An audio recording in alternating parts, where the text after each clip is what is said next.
Buat apa tu?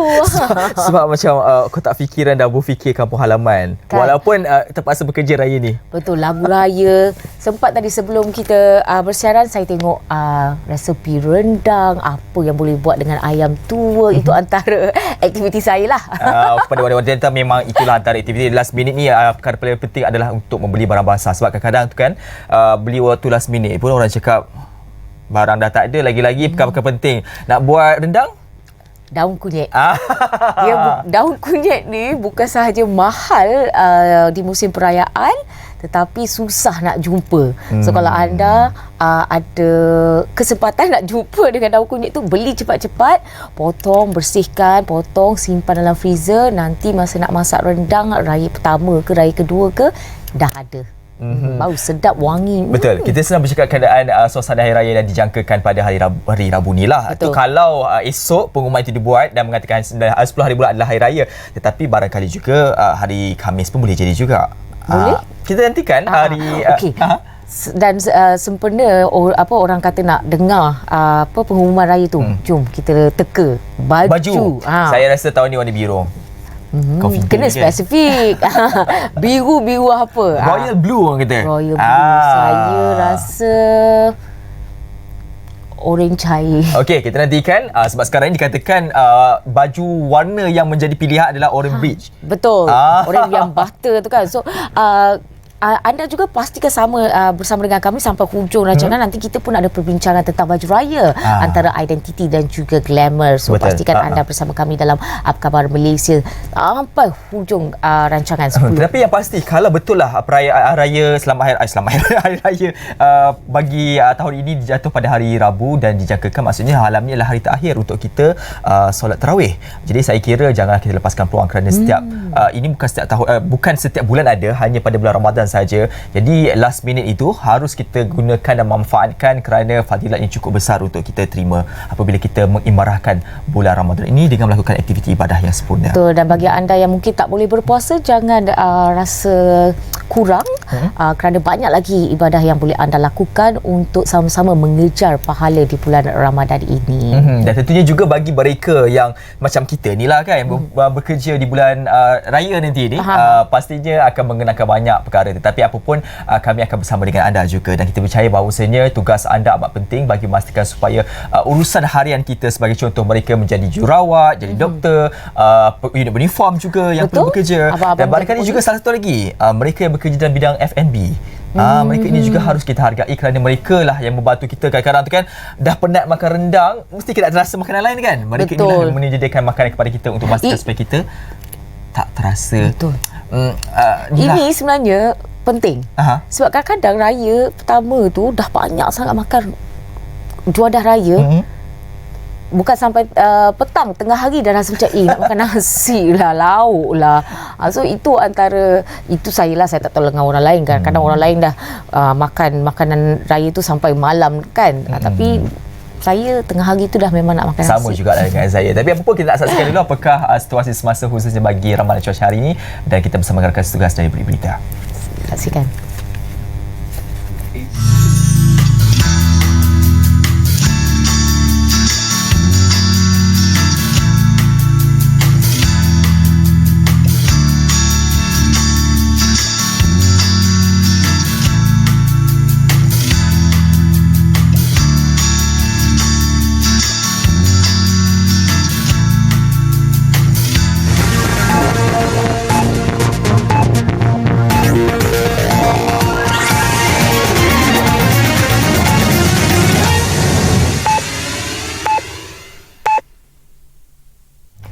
Assalamualaikum dan salam Malaysia Madani, bersama saya Zehan Suziana Abu Daud. Polis telah menerima 8 laporan di seluruh negara setakat ini berkaitan isu logo sebuah syarikat kasut terkenal didakwa seakan-akan mirip kalimah Allah pada tapak kasut keluarannya. Ketua Polis Negara Tan Sri Razaruddin Hussein berkata, berikutan itu satu kertas siasatan dibuka bagi menyiasat perkara itu di bawah Seksyen 298 Kanun Kesiasaan serta Seksyen 233 Akta Komunikasi dan Multimedia 1998. Seksyen 298 Kanun Kesesaan iaitu atas alasan agama menyebabkan suasana tidak harmoni, perpecahan atau permusuhan, benci-membenci serta niat jahat atau memudaratkan perpaduan. Manakala Seksyen 233 Akta Komunikasi dan Multimedia 1998 melibatkan penggunaan kemudahan rangkaian yang tidak wajar atau perkhidmatan. Sebelum ini tular satu video berdurasi 3 minit menerusi media sosial berkenaan seorang lelaki mendakwa kasut Vans yang dibelinya memaparkan logo dipercayai seakan kalimah Allah. Menteri di Jabatan Perdana Menteri Hal Ehwal Agama, Datuk Dr. Muhammad Naim Mokhtar dalam maklum balas berkaitan isu itu berkata, Jabatan Kemajuan Islam Malaysia JAKIM diarah memanggil pihak berkaitan untuk mendapatkan penjelasan lanjut hari ini. Politik kebencian sepatutnya dihapuskan seiring titah Sultan Selangor, Sultan Sharafuddin Idris Shah yang mahu orang Melayu mengambil jalan perpaduan dan mengukuhkan keharmonian dalam masyarakat. Fellow Penyelidik Kanan Universiti Utara Malaysia, Datuk Dr. Baharudin Aziz berkata, titah itu merupakan harapan tertinggi ketua sebuah negeri yang inginkan rakyatnya hidup dalam suasana damai. Datuk Dr. Baharudin yang juga penganalisis sosiopolitik berkata, sesetengah ahli politik perlu sedar ada tindak tanduk mereka yang menimbulkan keresahan dalam masyarakat kebelakangan ini. Kita kena ingat di Malaysia ni berdasarkan prinsip 4K. 4K ni kalau kena wujud. Kalau kita ganggu gugat 4K ni, hanyutlah kita. 4K adalah kestabilan, kemajuan. Ada kemajuan adalah kemakmuran. Ada kemakmuran adalah kesejahteraan. Jadi tidak apa gunanya kita cuba nak ganggu gugatkan keadaan. Dan kita sebenarnya tunjukkan sifat-sifat kebaikan dan sikap yang memihak kepada pemupukan keharmonian. Itu yang penting bagi kita. Ketika merasmikan Masjid Damansara Perdana di Petaling Jaya 5 April lalu, baginda turut bertitah bahawa akhir ini ramai mengaku diri mereka sebagai agamawan atau ilmuwan cuba mempengaruhi rakyat dengan menyampaikan pendapat dan hujah mengenai isu agama, namun sebaliknya mempunyai agenda pribadi. Baginda antara lain menyeru pemimpin politik agar memainkan peranan bagi menyatu padukan rakyat dan tidak mengeruhkan keadaan dengan membangkitkan isu yang boleh membawa kepada perpecahan. 4 lelaki tempatan ditahan disyaki terlibat dalam pergaduhan melibatkan 2 kumpulan di sebuah kasino di Genting Highlands pada Sabtu. Ketua Polis Daerah Bentong, Superintendent Zaiha Muhammad Kaha berkata, pihaknya menerima maklumat pergaduhan melibatkan lebih kurang 10 lelaki warga tempatan berusia 23 hingga 50 tahun, kira-kira 4 pagi. Hasil siasatan awal, pihak polis mendapati punca kejadian pergaduhan adalah salah faham antara mereka yang berada dalam kasino tersebut. Keempat-empat suspek ditahan reman 2 hari bermula 7 hingga 8 April bagi membantu siasatan. Kes disiasat di bawah Seksyen 147 Kanun Kesesaan. Kesemua yang ditahan dihantar ke Hospital Bentong bagi mendapatkan rawatan kerana mengalami kecederaan di beberapa anggota badan berpunca daripada pergaduhan itu. Pihak polis juga sedang mengesan saki-baki mereka yang terlibat menerusi rakaman kamera litar tertutup CCTV di tempat kejadian. Sekian dari Bilik Berita. Salam hormat dan salam Malaysia Madani.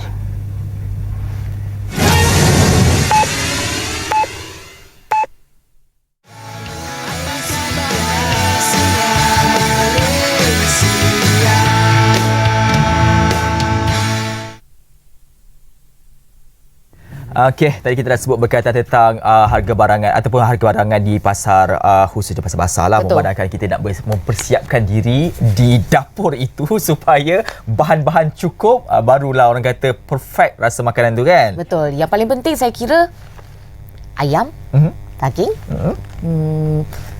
serai, betul, lengkuas dan sebagainya.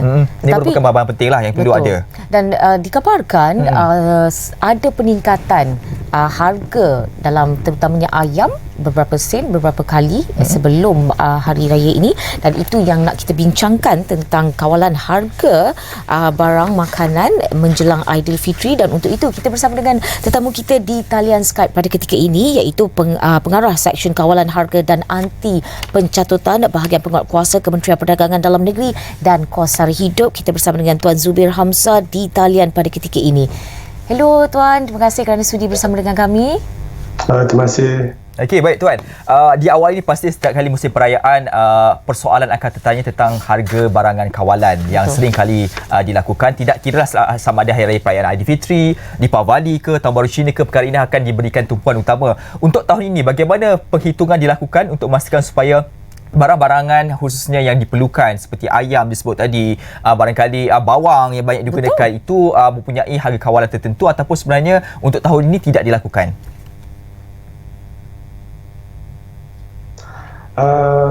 Khusus untuk bawang dengan ayam pada tahun ini tidak ada sebarang kawalan. Okey. Kita kawal ni adalah barang-barang yang lebih merupakan barang keperluan pengguna khusus untuk hari raya puasa.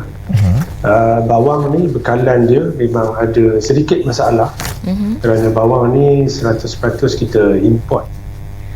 Kita import daripada India, bawang kecil tu, kerana dia ada what do you call that, sekatan di India, memang bekalannya sedikit berkurangan, tapi ada alternatif.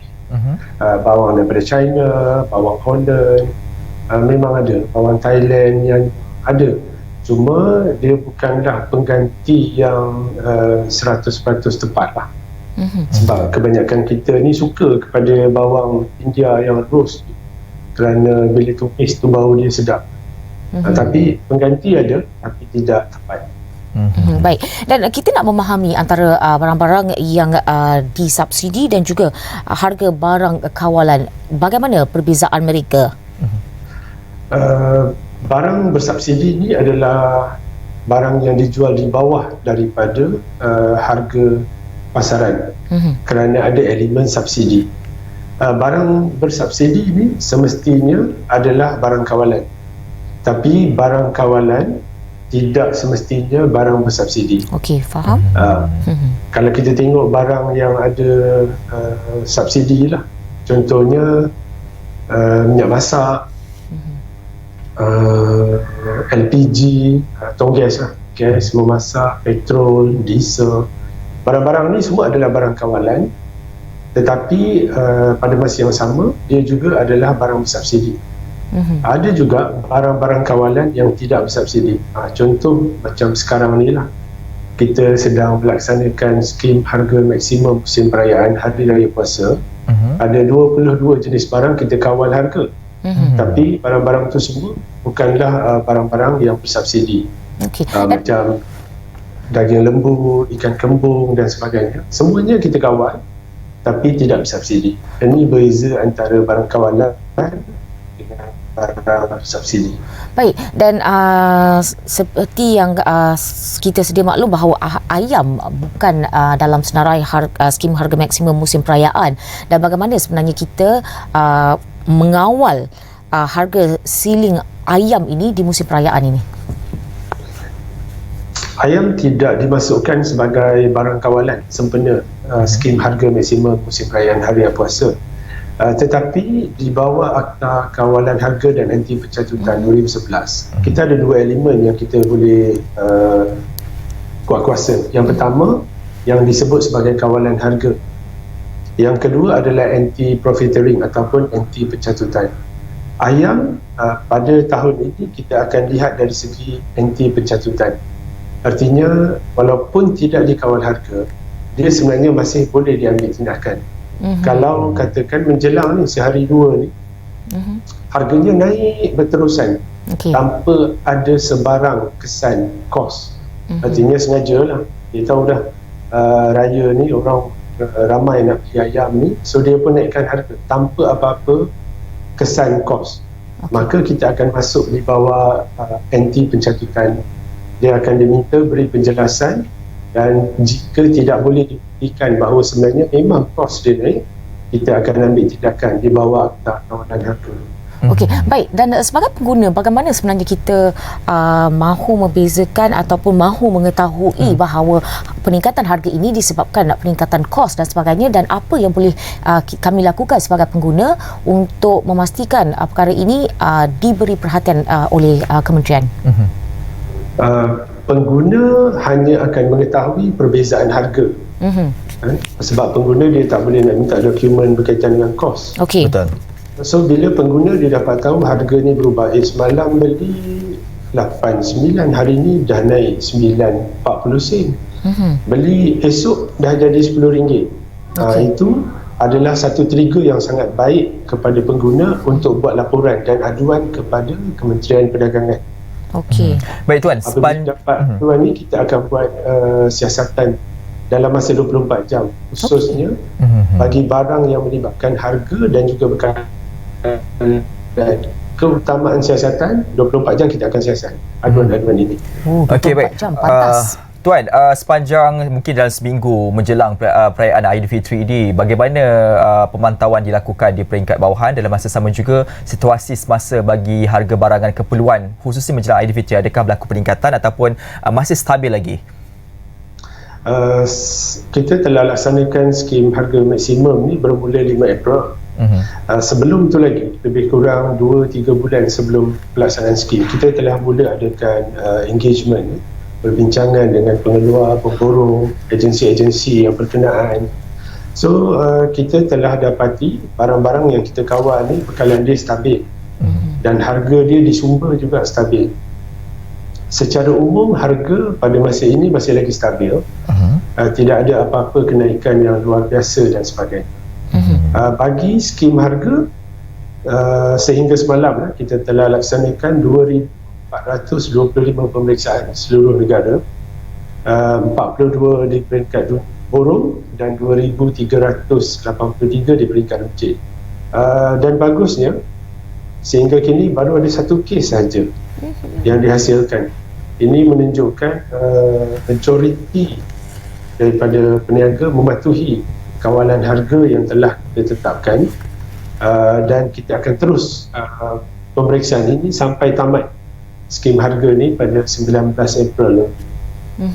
Baik, Tuan, daripada konteks kecukupan makanan, bagaimana KPDN HEP berinteraksi dengan Kementerian Pertanian dan Keterjaminan Makanan bagi memastikan tiada masalah dalam konteks ini? Sebelum musim perayaan, kita telah adakan perbincangan dengan agensi-agensi di bawah KPKM, khususnya Jabatan Perkhidmatan Veterina, Jabatan Perikanan, Jabatan Pertanian, Lembaga Pemasaran Pertanian Persekutuan dan juga Lembaga Kemajuan Ikan Malaysia. Kita memang telah adakan perbincangan, mesyuarat sebulan, lebih daripada sebulan sebelum perayaan ini untuk memastikan semua bekalan-bekalan barang keperluan menjelang musim perayaan ini ada di pasaran dan mudah diperolehi pada harga yang berpatutan.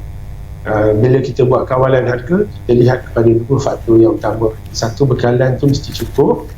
Yang kedua, dia punya harga mestilah pada harga yang berpatutan supaya peniaga tidak rugi bila jual harga tersebut dan pengguna tidak tertekan dengan harganya yang terlalu mahal. So kita cuba cari satu keseimbangan dia dalam suasana menang-menang. Peniaga tidak rugi dan juga pengguna tidak tertekan dengan harga. Dalam konteks pemantauan dan juga penguatkuasaan sepanjang perayaan ini, bagaimana strategi yang diambil oleh pihak kementerian bagi memastikan supaya penguatkuasa turun ke lapangan dan dalam masa sama adakah wujud operasi tertentu dilakukan sepanjang musim perayaan ini? Terima kasih. Di bawah skim harga maksimum ni kita ada satu ops khusus yang kita panggil Ops RIA. Ops RIA ni memang khusus untuk pelaksanaan skim harga. Pegawai-pegawai penguatkuasa ni tidak bercuti lah. Semuanya di setiap pejabat pasti ada yang akan bertugas. Hari Raya, cuti, waktu PKP dulu pun kami bertugas. So mereka akan berada di lokasi-lokasi utama pelanggan dan pengguna berbelanja supaya kan saja mereka boleh menjalankan pemeriksaan. Tapi kalau ada sebarang salah laku dan sebagainya, mereka boleh mengambil tindakan terus. Ini sesuai dengan apa yang telah saya sebut sebentar tadi. Jika ada sebarang kesalahan aduan yang berkaitan dengan harga atau bekalan, siasatan perlu dibuat serta-merta. Dan inilah tujuan pegawai-pegawai berkuasa berada di lapangan pada musim perayaan kali ini. Baik, Tuan, sekiranya pengguna ingin melakukan sebarang aduan, bagaimana ia boleh disalurkan? Kita ada pelbagai medium untuk menyalurkan aduan. Saya ingat salah satu yang paling mudah adalah melalui WhatsApp. 019 279 4317. Yang ni boleh WhatsApp. Kalau tak, boleh ke portal e-aduan kita, e-aduan.kpdn.gov.my. Ataupun kalau nak bercakap dengan pegawai kita, 1-800-86-800. Ataupun boleh terus ke bilik gerakan enforcement command center 03-8882-6088 ataupun 6245. Ataupun kalau nak mudah, paling mudah sekali adalah aplikasi Easy Adu smartphone. Download aja Easy Adu, launch apps tu, boleh terus buat aduan. Apa saja aduan boleh buat di dalam tu. Okey, baik Tuan, penghujung ini nasihat Tuan kepada pengguna supaya bijak berbelanja dan masa sama juga kepada peniaga-peniaga supaya mereka ini janganlah mementingkan sangat keuntungan itu dan mengambil kesempatan di atas situasi semasa ketika ini. Kepada pengguna, saya ingin menasihatkan supaya membuat perbandingan harga lah sebelum membuat apa-apa pembelian. Bandingkan harga, pilih mana harga yang berpatutan dan munasabah. Jangan sokong peniaga-peniaga yang menaikkan harga secara keterlaluan. Kepada peniaga pula, cuti raya ni kami bertugas. Kami akan ada di tiap-tiap pasar raya dan sebagainya. Skim harga maksimum berkuat kuasa. Jangan bagi alasan tak tahu, tak sempat dan sebagainya. Ini alasan-alasan kita biasa jumpa dah. So kalau ada alasan-alasan begini, dah tak ada amaran-amaran dah. Amaran sehari dua je. Ini dah masuk hari keempat dah tak ada amaran. So tindakan tegas akan diambil. Peniaga mesti mematuhi kawalan harga dan tidak menaikkan harga sewenang-wenang. Baik, terima kasih Tuan Zubir Hamzah dengan saya kira teguran yang sangat lembut sebenarnya, tetapi anda ingat jangan bagi alasan. Tak ada masa dah nak tegur-tegur dah sekarang ni, tindakan je. Terima kasih sekali lagi Tuan Zubir Hamzah, Pengarah Seksyen Kawalan Harga dan Anti Pencatutan Bahagian Penguatkuasa Kementerian Perdagangan Dalam Negeri dan Kos Sara Hidup atas perkongsian tentang kawalan harga barang menjelang Aidilfitri. Saya sangat suka sebenarnya dengan KPDHP di sekarang ini. Memandangkan kerana mereka sangat mementingkan soal operasi penguatkuasaan, malahan mereka juga menyebarluaskan maklumat-maklumat mereka. Operasi itu dijalankan dengan cukup teliti dan promosi dan hebahan itu dilakukan dengan cukup giat. Dan cara mereka mengendalikan aduan juga saya harus puji kerana saya adalah 2-3 kali buat aduan melalui WhatsApp dan ia sangat efektif. Anda kalau ada ni masa aduan, ada aduan, jangan pening kepala, terus je WhatsApp kepada mereka. Mereka akan jalankan tindakannya. Baik, terima kasih. Dan selepas ini kita bercakap berkaitan tentang isu toleransi dalam kalangan masyarakat yang harus untuk kita tingkatkan dalam masa sama juga dalam konteks 3R. Apakah yang harus kita perlu fahami dan apakah harus kita jaga? Semuanya selepas ini.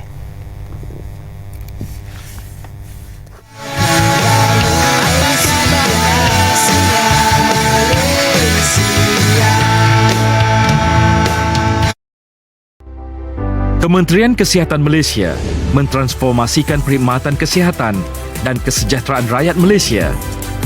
Antara inisiatif yang diwujudkan ialah pengukuhan modal insan, sokongan padu penjawat awam, kertas putih kesihatan, baik pulih dan naik taraf klinik, program memasyarakatkan perkhidmatan klinik pergigian sekolah, inovasi perkhidmatan kesihatan, pendigitalan perkhidmatan kesihatan, skim perubatan madani, program madani afiat seluruh negara, perkhidmatan kesihatan pergigian menerusi klinik bergerak. Melalui inisiatif yang diwujudkan, kerajaan akan terus menjaga kesejahteraan rakyat demi melahirkan masyarakat yang berdaya saing dan mampan.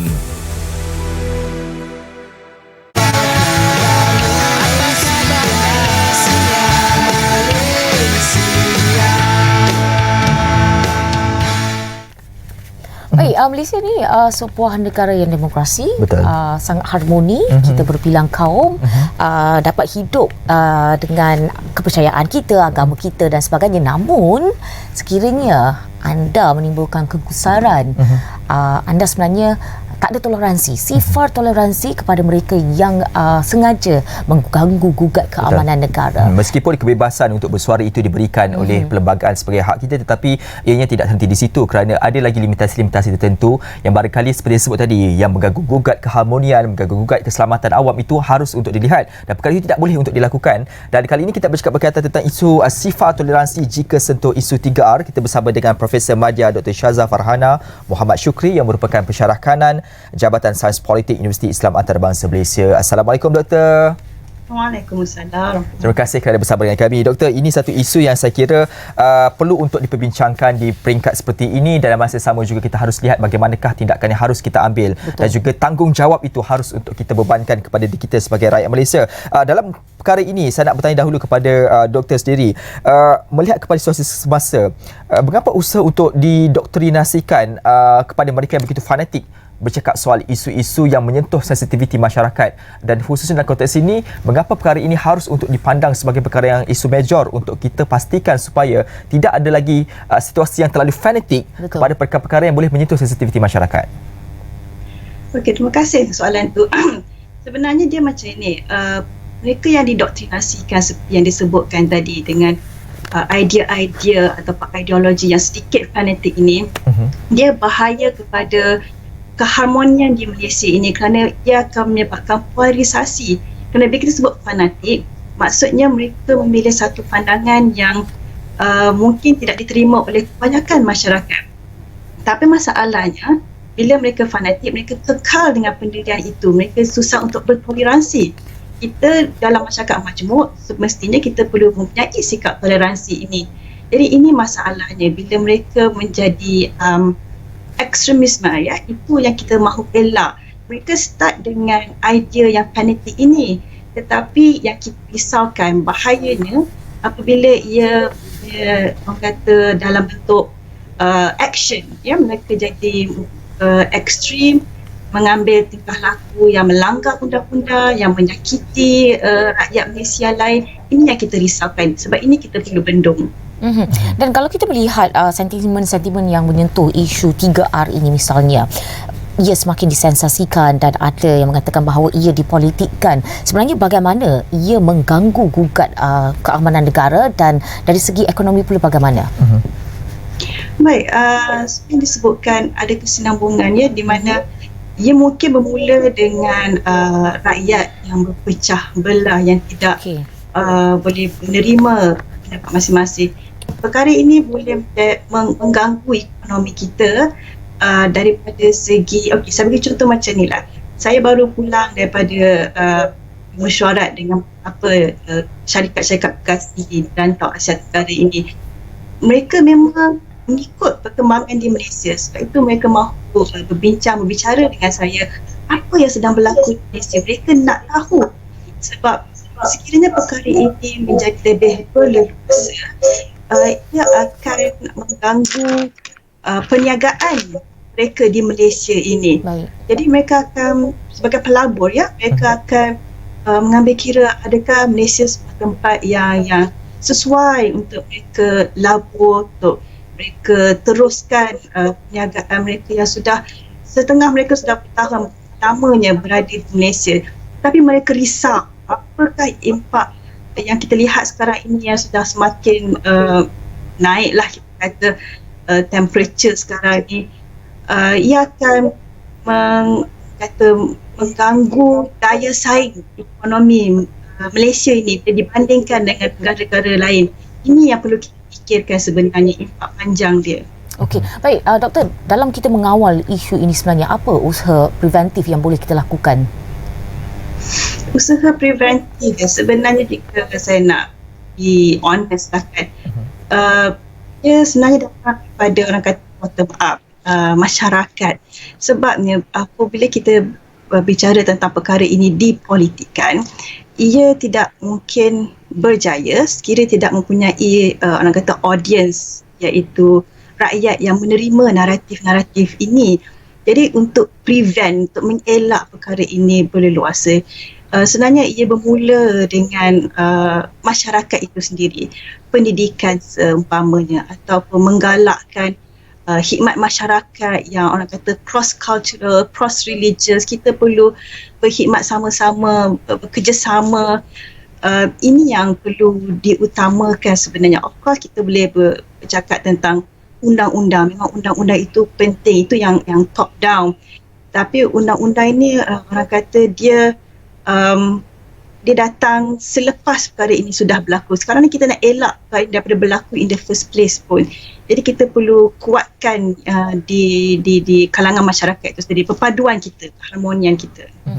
Dan pastinya kan Dini, perpaduan selalunya bermula daripada sekolah, di mana anak-anak muda ini, dan kita tahu bahawa anak-anak muda ini merupakan masa depan negara. Bagaimana sebenarnya kita nak pasakkan kepada minda anak-anak muda ini tentang perpaduan, tentang kesetiaan kepada raja dan negara?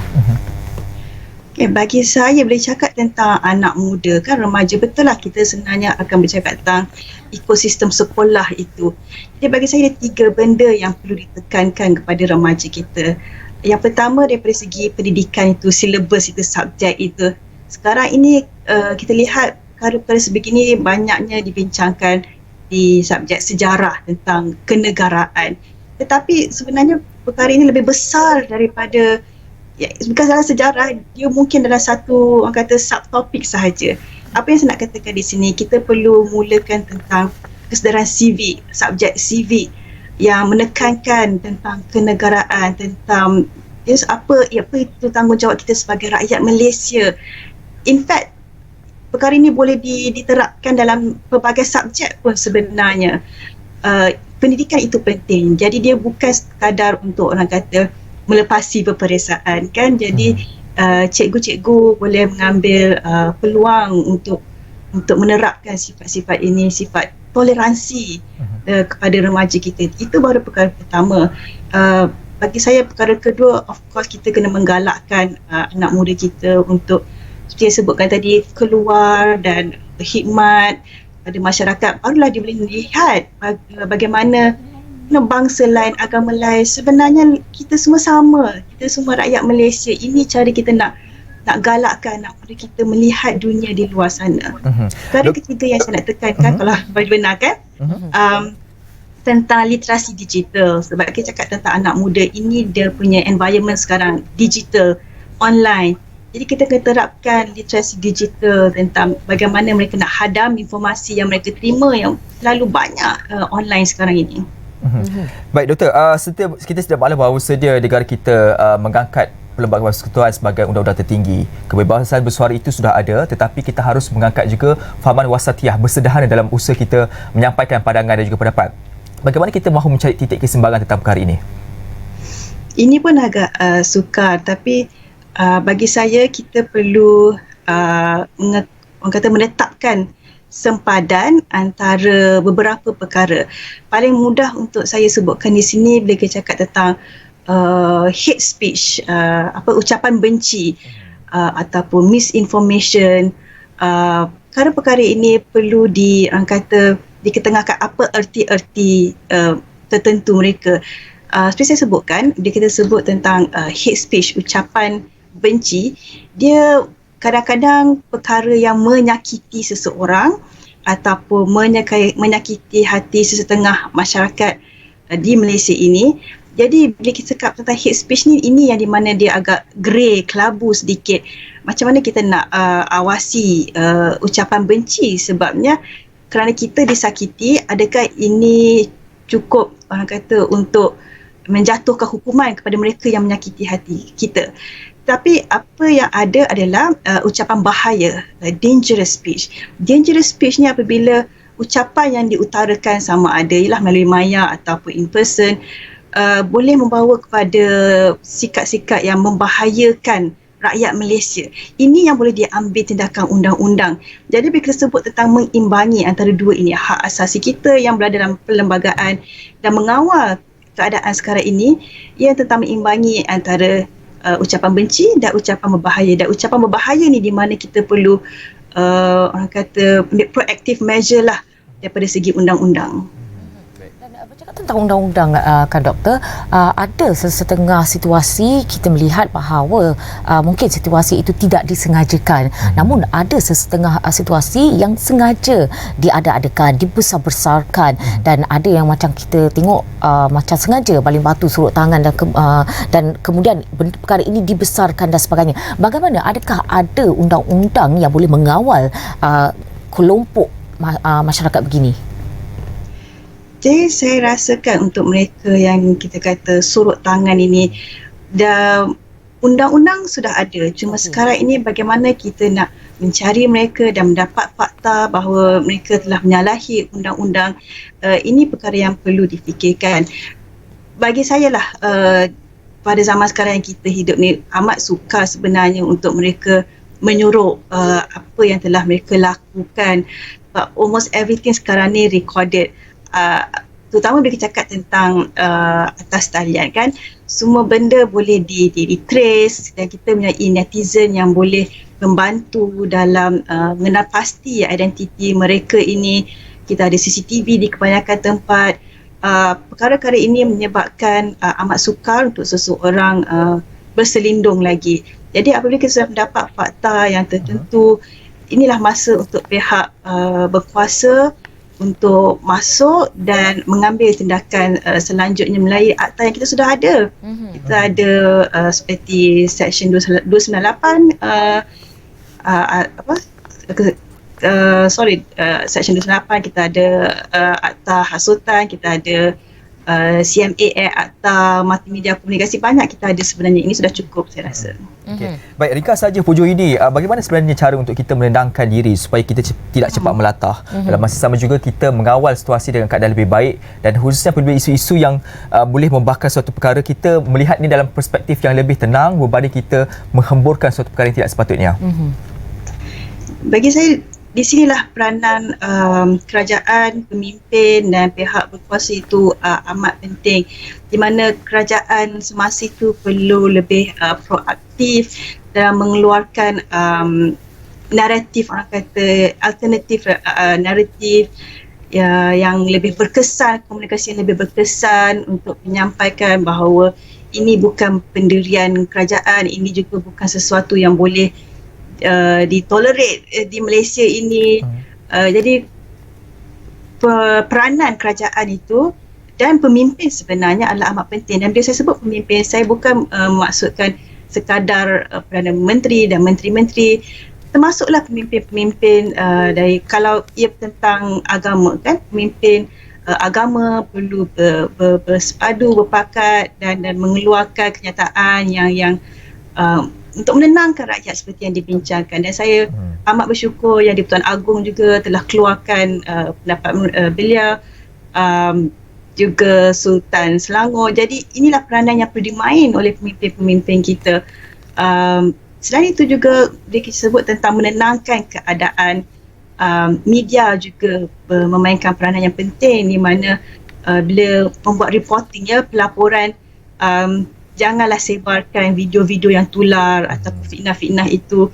Inilah cara kita nak orang kata stop it at where it start. Dan kerajaan perlu menyediakan platform untuk rakyat berdialog sesama kita sebenarnya. Baik. Untuk mengekalkan keharmonian. Baik, terima kasih Profesor Madya Dr. Syaza Farhana Muhammad Syukri, Pensyarah Kanan Jabatan Sains Politik daripada UIAM, kerana sudi berkongsi tentang sifar toleransi jika sentuh isu 3R. Dan kepada anda di luar sana, tenang menghadapi ni, jangan ambil tindakan di tangan sendiri, biarkan undang-undang dan pihak berkuasa menjalankan siasatan dan sebagainya. Betul, jangan cepat melatah, jangan paranoid dan sebagainya. Namun ingat, kalau anda ditahan, ditangkap, jangan salahkan mana-mana pihak, kerana kita ada undang-undang, dan kalau anda disiasat, ditahan, kita dah bagi teguran dan segalanya bagi anda. So pastikan anda sama-sama mengekalkan ketenangan, keharmonian dalam negara. Baik, selepas ini dah bercakap berkaitan tentang fashion raya, berbaki lagi malamnya, sempat lagi awak nak pergi ni cari ni. Wah, betul. Okay, selepas ini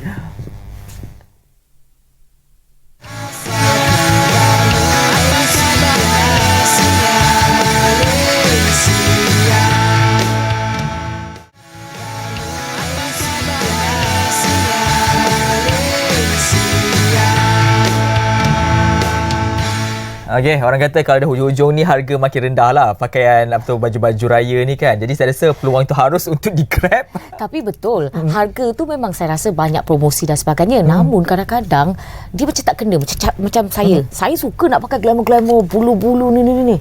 Tapi bila dengan identiti dia macam off sikit. So macam mana saya nak kekalkan identiti ke, nak pakai yang glamour-glamour ke, macam mana Jadi kita nak bagilah orang yang lebih arif berkata tentang perkara ini. Okay, jom. Yang confused macam awak ni kan. Okey, kita nak bersama dengan pelakon fashion Syaumi Rizwa Gupta.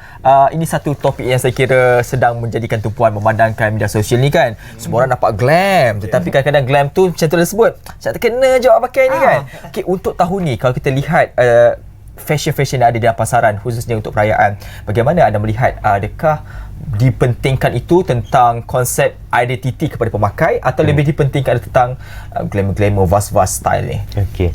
I personally rasa hidup kita kena glamour all the time. Kita casual ke, kita pergi event ke, kita memang ada kita punya sense of personal glamour. Tapi I rasa the issue is bersesuaian ke tidak, bersesuaian dengan tempat ke tidak. We are glamorous all the time. Macam I kalau pakai shirt putih dengan jeans pun kita boleh glamour.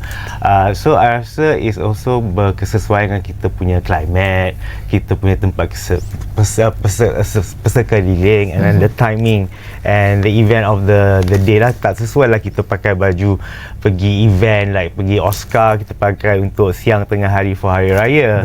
So I rasa Hari Raya is all about practicality, and seperti yang kita bincang tadi, I rasa Raya is all about colours. Walaupun I pakai hitam hari ni, tapi I personally believe as a tropical country or as orang Asia, we're not Europeans, we don't have fall winter here, kita ada summer the whole year, kita ada spring the whole year. Why not kita celebrate kita punya perayaan dengan colours? Sebab kita punya alam sekitar kita pun penuh dengan kehijauan, and then I rasa colours and matahari tu dia sesuai. So kita yang saya rasa kesesuaian dengan kita punya keliling ni is the most penting lah.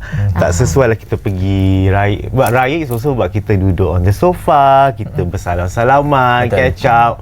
So rasa tak sesuai kalau kita pakai benda yang terlalu ketat or like ada tail panjang, because there's also a borderline. Kita nak menunjuk ke kita nak celebrate sebenarnya. So there's a borderline between that two lah.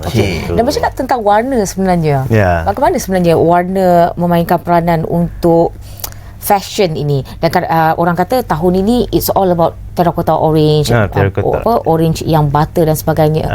Bagaimana kita nak melihat isu ini? I tak follow trends, tapi at the same time I need to be aware of trends supaya I tahu apa I tak nak follow kan. So I rasa terracotta colours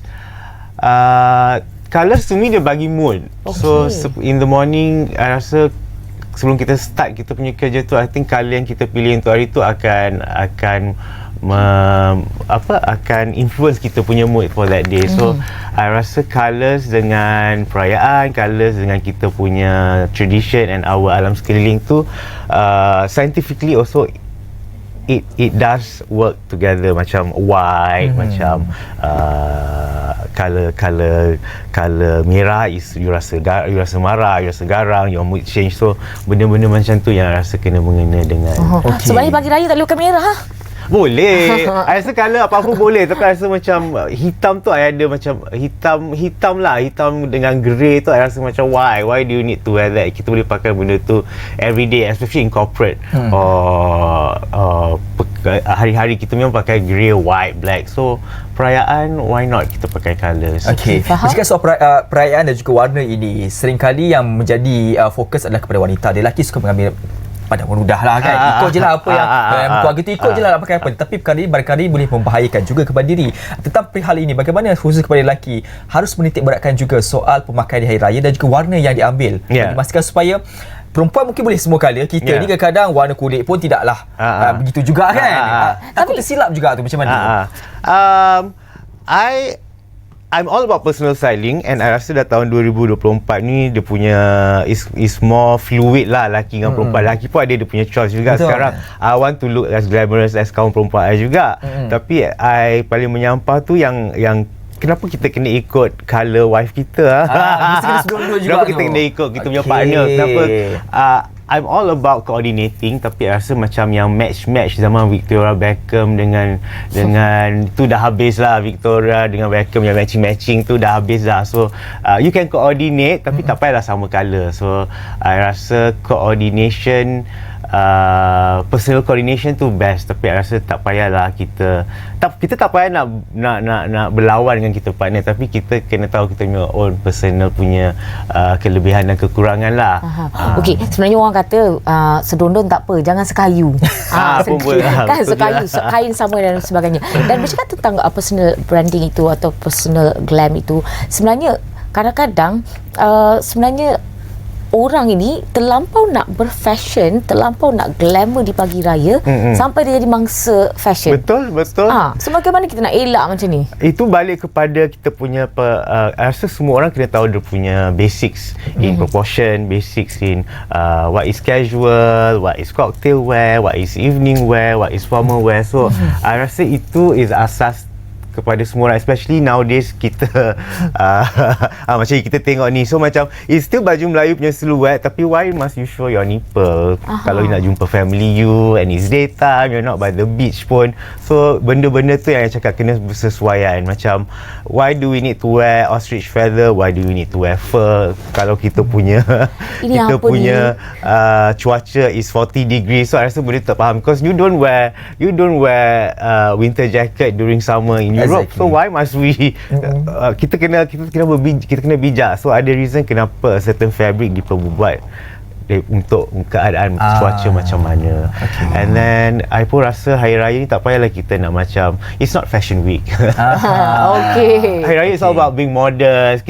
It's all about kemaafan, right? So I rasa macam itulah kita kena cari identiti kita, kesesuaian, tapi at the same time of course every day is all about kita punya battle to prove who we are as to have an identity. Kita kena identiti sendiri, tapi macam berbalik kepada kesesuaian. We have to be smart and not to offend people around you lah, sebab kita akan berjumpa family, kawan-kawan kita punya anak, and then practical reason macam kalau you ada bulu-bulu ke, you susah nak bergerak pun, it just makes you look stupid lah. You jadi macam clown lah. Okay, faham. Okay, saya nak tanya juga pendapat daripada Ada sendiri dalam konteks kerana baju, khususnya baju Melayu dan juga baju kurung ini, dia terkait dengan falsafah tertentu. Bagi mereka yang berfikiran seperti mesti mengekalkan juga, kalau butang tu mesti 5 juga, mesti kena ada, kalau di tepi tu tak boleh jenis model slim fit. Untuk mereka yang seperti ini, adakah wajar kita mengatakan bahawasanya kita tak boleh konservatif dalam konteks fashion? Actually orang yang menanya soalan tu pun kena tahu juga history kita punya Nusantara punya fashion. So baju Melayu yang kita nampak sekarang ni is very very new, is baru start in the 1950s. Even kita punya first Agong punya silhouette dengan Agong kita sekarang pun berbeza. So untuk ini untuk both pihak lah, yang netizen yang nak mengutuk tu dan orang yang berkarya. So pun kena tahu the basic and history of Nusantara punya baju. Yang butang 5 bulan 4 tu is very 20th century. Sebelum tu tak ada pun. Banyak macam ni dia pakai dengan baju kat dalam, ada yang banyak macam round neck. So yang ni I rasa berbalik pada dua-dua pihak untuk tahu apa diorang tanya dan apa diorang jawab dan apa yang diorang suggest. So dalam baju Melayu tu kita punya what do you call that, dia punya apa perkataan tu, dia punya evolution of fashion. So and kita punya principle in Nusantara baju ni is all square. Kita punya pattern is all square. Kita tak ada curve, kita ada bulat atau straight. Everything is straight or petak. So itu berbalik kepada kita punya nature of kita punya surrounding and kita punya cuaca. So everything is loose. So I rasa tak ada salahnya kalau I punya butang pun semua 5 je, tapi tak ada salah pun butang 3, butang 2, butang 1 tu. Cuma again kena kesesuaian keadaan semasa, and you don't offend people yang sebelah you, or you kena tahu you punya niat untuk hari raya tu untuk apa sebenarnya. It's back to basics sebenarnya. Okey, dah berapa jam lagi ni nak raya ni. Mungkin ada ramai yang sedang membuat pembelian Saat akhir. Betul. Apa tips yang diberikan kepada mereka? Nak pilih harga, nak pilih fashion, nak pilih material? I rasa sekarang harga tu dah tak ada masalah lah, sebab kita dah hari keberapa sebelum raya ni. I rasa banyak dah harga runtuh, sebab I punya sendiri pun yang baru pun I dah jadi 25%. So I rasa this is the best time, yang siapa yang tak beli baju raya tu, this is the best time untuk korang pilih yang terbaik lah, sebab